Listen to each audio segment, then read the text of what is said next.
Virgo, this is for you. Virgo. Sa mga Virgo na nandito sa reading o bibigyan ng message today, I need message for Virgo. I need message for Virgo. Sa mga Virgo na nandito sa reading o bibigyan ng message today, guys, this is for you. Para sa mga Virgo ito.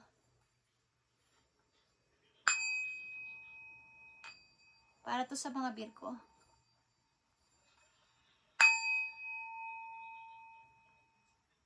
Okay. Bigyan mo ng message sa mga Virgo na nandito sa reading today. Okay, Virgo. At titingnan natin ang mga mahalagang message lang for you. September 4, 2025. For Virgo.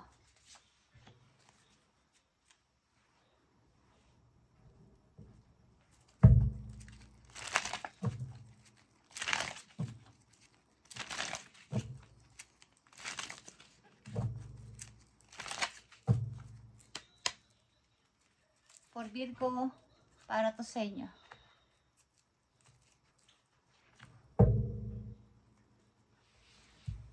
Unang message sa mga Virgo is healing. Okay, nandito ang healing, Virgo. Now is a time for you to give or receive healing. Everyone has natural ability to heal others. Yes, even you. Okay. Maging ikaw man, pwede ka makapag-heal ng ibang tao sa pamamagitan ng iyong mga smile o sa inyong pag-touch sa kanila.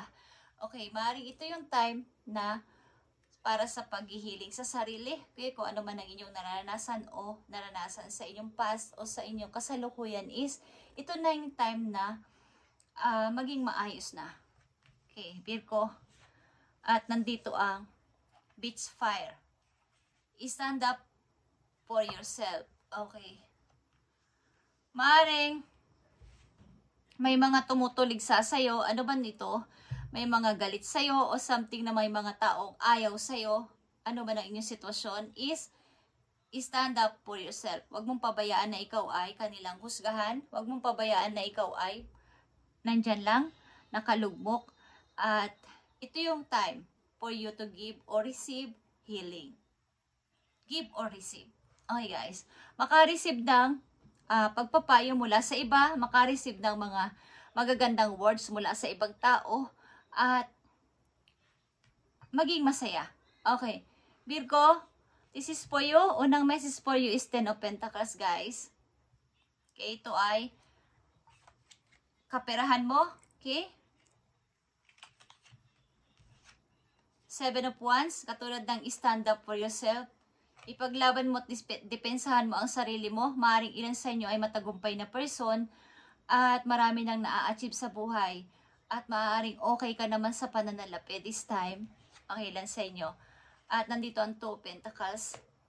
May pamamili ka din sa mga opportunity o trabaho na nasa inyo sa kasalukuyan. Maaaring may pamimili. May pinagpipilian ka between 2 jobs. Guys. Sa mga Virgo, I need message for Virgo this ngayong September 4. Mukhang meron kang malaking ipon or meron ka namang pera sa kasalukuyan, guys. At huwag mo itong pabayaan na makuha sa'yo ng iba. Huwag mo pabayaan na may magalit sa'yo ng tuluyan sapagkat alam nila yung skills mo. Alam nila yung kakayanan mo bilang isang Virgo, bilang isang ikaw na meron kang maraming kaalaman. Lalo na sa pagpapaangat ng iyong sarili, lalo na sa pera. At marami siguro may ayaw na na-achieve mo yan. Okay.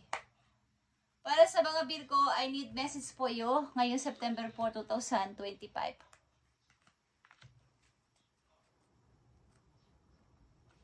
Virgo, andito din ang 2 of Swords na natili ka lang na silent. Kahit na may mga dapat, may alam ka naman o wala sa sitwasyon, alam mo ang tama't mali sa sitwasyon, sa paligid mo, kung ano man to is, silent ka lang. Ayaw mo mag-decide. Ayaw mong magsabi ng ikaw yung tama, ikaw yung mali. Nandito ang mga offers, guys. Marami ditong opportunity na paparating sa inyo, sa mga Virgo, at nakikiramdam ka kung ano to. At huwag kayong masyadong masilaw sa mga hindi mo pa alam na mga offer. Kailangan is mamili ka ng tama dito, mamili ka ng pagpili ng may pagkasamang katalinuhan para hindi ka maloko. Okay. Okay, guys.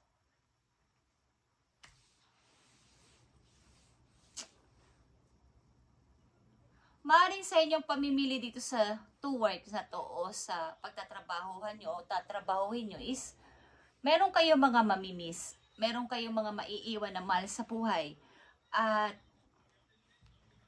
kaya meron ditong pag-iisip-isip kung ano talaga ang pipiliin ko. Kung ako ba ay lalayo, ako ba ay i-accept ko ba tong isang job na to, pero ito ay malalayo ako sa family ko o sa mahal ko sa buhay. Okay. So, may mga offer dito na good and bad, Virgo. So, mamili ka sa tama at choose wisely.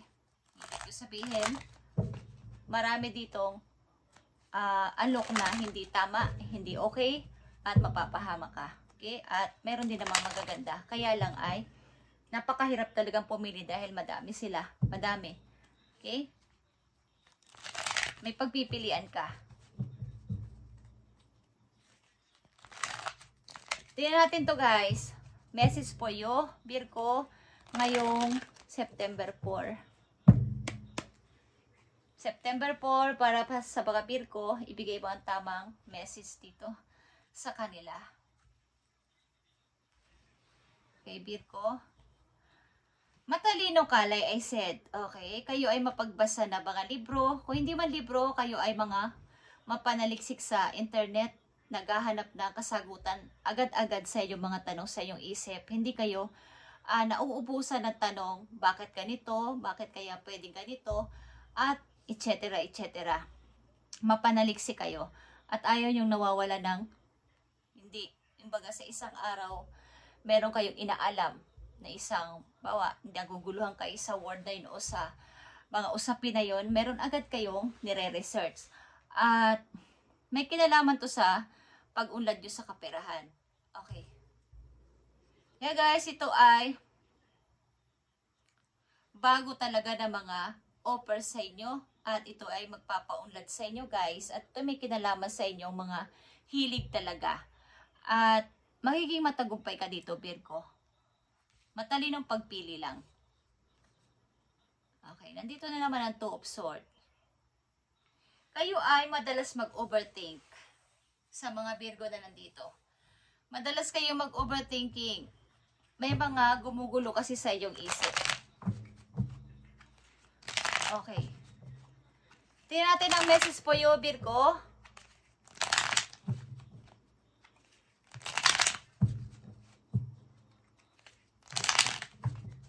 Para sa mga Virgo, tingnan natin ang message po you.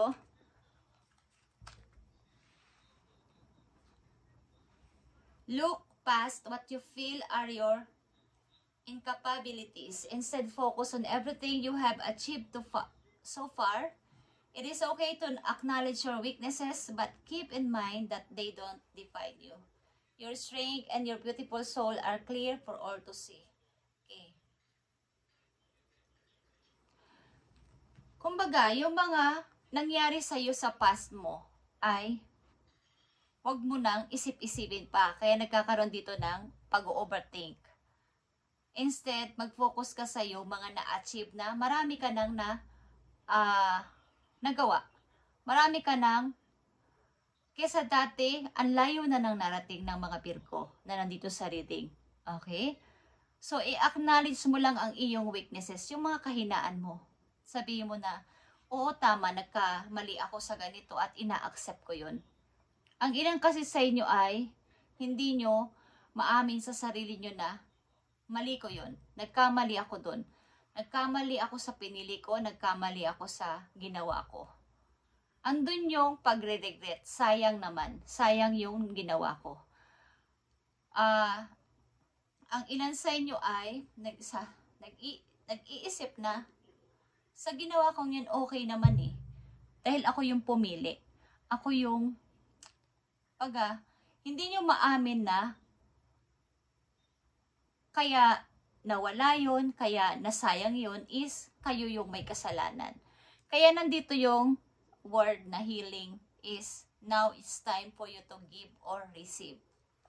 Lahat ng tao ay may kahinaan guys at kailangan lang natin itong i-acknowledge sa ating sarili para hindi na tayo mag-overthink.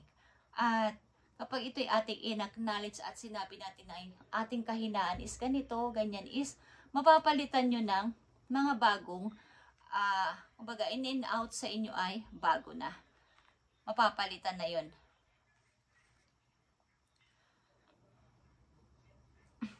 So your strength and your beautiful soul are clear for all to see.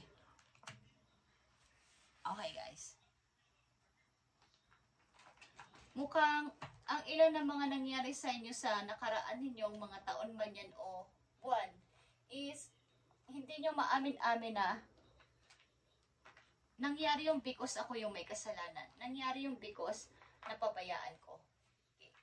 Kailangan lang dito yung pag-acknowledge or pag-accept na nangyari yan because ako yung nagkamali. Para sa mga Virgo ito, ngayong September 4, 2025. Andito yung mga bago ninyong naiisipan. Sa inyong mind is parang nagkakaroon na ng gusto nyo ng something new. Okay. Mabago lahat in and out sa akin. At mga bago na rin ang papasok sa isip niyo nito. Okay? Kayo ay matalino. Sa mga Virgo na nandito, lapitin kayo ng swerte, lalo na sa kaperahan. Madali lang kayo makapag-impok ng money. At lapitin talaga kayo ng mga taong maaaring may mga kinalaman sa negosyo or may mga pera. Okay guys?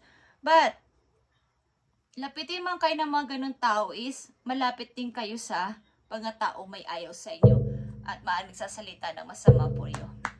Tingnan natin ang message pa po iyo, Virgo. Anditong snake or transformation po iyo.